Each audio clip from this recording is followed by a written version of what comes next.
dan kegiatan besar serta tugas dan perutusan penting membutuhkan persiapan matang. Persiapan bagus diharapkan mendukung terlaksananya kegiatan dan perutusan secara mulus sesuai dengan harapan.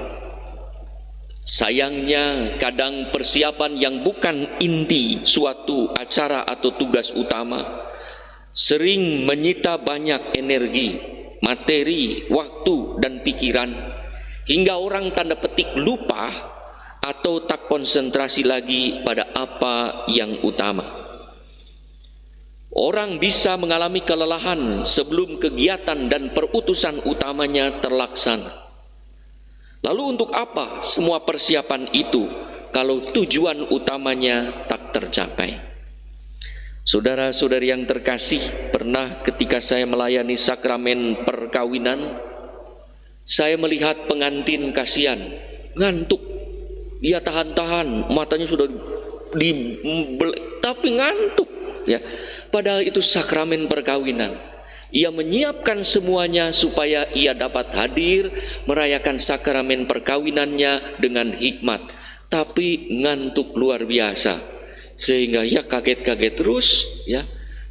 Itulah yang sering kali terjadi. Kita menyiapkan banyak hal untuk apa yang penting, persiapan, tetapi pada acaranya ternyata acara yang harusnya dilaksanakan dengan penuh hikmat dan kenangan terlewatkan. Maka sekarang setiap kali mempersiapkan perkawinan, saya meminta para calon untuk tidak terlalu capek dan sebelumnya dan fokus pada sakramen perkawinan dan kemudian pada resepsi, sehingga ketika senyum pun senyum segar. Kadang orang komentar, kasihan pengantinnya kecapean, senyumnya pun dipaksa karena harus senyum. Demikianlah juga pada beberapa acara misa syukur, kadang orang terganggu konsentrasi oleh macam-macam hal, hingga yang bersangkutan yang merayakan syukur dalam Ekaristi tak dapat mengikuti misa dengan baik, karena bahkan sepotong-sepotong karena konsentrasi terganggu oleh tanda petik berbagai pernak-pernik yang meskipun diperlukan tetapi bukanlah inti dari kegiatan tersebut.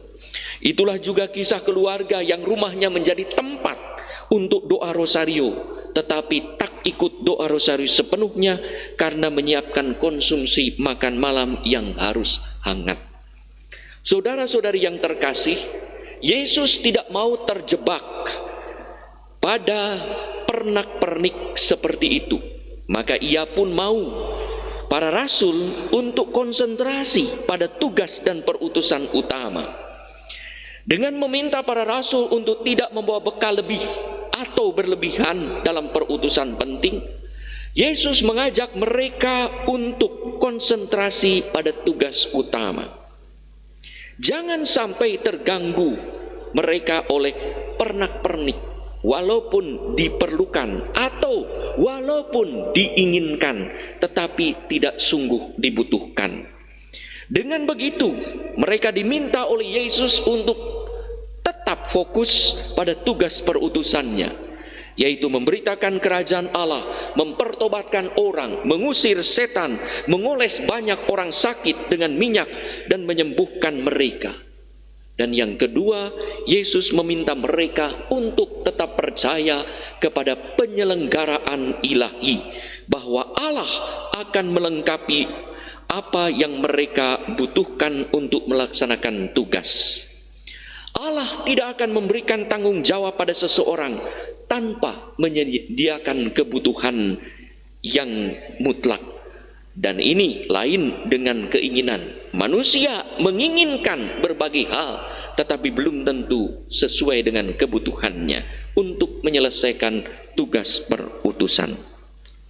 Demikianlah Allah memanggil Amos, seorang peternak dan pemungut buah arah hutan, menjadi seorang nabi yang berani berbicara dengan imam di Betel dan menyampaikan nubuat sesuai firman Allah.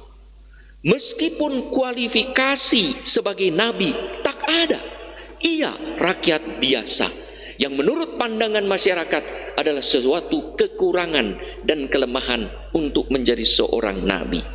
Tetapi saat Allah memanggilnya, keutamaan nabi pun diberikan kepada Amos, sehingga ia bukan hanya berani bicara dengan sesama rakyat, tetapi juga berani berbicara dengan imam, bahkan mengkritik raja. Walau dilecehkan, Amos tetap fokus pada tugasnya dan tetap percaya pada kuasa Allah. Yesus pun pernah mengalami diremehkan oleh warga Nazaret, oleh orang Farisi, oleh ahli Taurat dan imam-imam. Tetapi ia tetap mengandalkan Allah dan tetap konsentrasi pada tugasnya. Hingga saat ia dikritik untuk tidak menyembuhkan pada orang pada hari Sabat, ia pun menjawab, "Bapakku bekerja sampai sekarang, maka aku pun bekerja juga." Saudara-saudari yang terkasih, Allah menciptakan kita manusia dengan segala apa yang kita butuhkan. Tetapi setan mengelabui kita dengan memunculkan banyak keinginan yang tampak dibutuhkan, yang seringkali justru apa yang utama tidak tercapai, sedangkan apa yang aksesoris, atribut, pernak-pernik justru itulah yang dipentingkan. Keinginan sering mengganggu konsentrasi pada apa yang menjadi tujuan utama. Misalnya orang ingin ini dan itu dengan alasan supaya nyaman dan aman dalam menjalankan tugas, tetapi lupa tugas utamanya sendiri. Padahal apa yang dibutuhkan dalam tugas mungkin sudah terpenuhi, hanya memang apa yang diinginkan bisa jadi belum terwujud. Saudara-saudari yang terkasih, kalau kita tetap konsentrasi pada tugas utama dan percaya pada penyelenggaraan ilahi, kita akan mengalami bahwa tak seorang pun diciptakan oleh Allah tanpa bakat dan kelebihan. Tak seorang pun dipanggil Tuhan untuk perutusan tertentu atau tugas yang dipercayakannya tanpa dibekali dengan kebutuhan yang mutlak diperlukan untuk menjalankan tugas. Dan tak ada satu momen pun dalam hidup ini yang bukan merupakan kesempatan rahmat yang disediakan Allah untuk bertobat dan untuk makin dekat dengan Allah. Masa PPKM ini juga adalah kesempatan rahmat bagi kita untuk bertobat, mendekatkan diri pada Allah, mengandalkan kekuasaan Allah. Karena kuasa dan kekuatan manusia ternyata tidak mampu juga. Saudara-saudari yang terkasih, hidup telah dianugerahkan kepada kita oleh Allah. Tugas telah dititipkan pada kita dan kesempatan telah disediakan bagi kita. Tinggal sejauh mana kita tetap konsentrasi pada tugas utama dan tetap percaya pada penyelenggaraan ilahi. Tinggal kapan kita akan memulainya dan kapan kita bisa menyelesaikannya.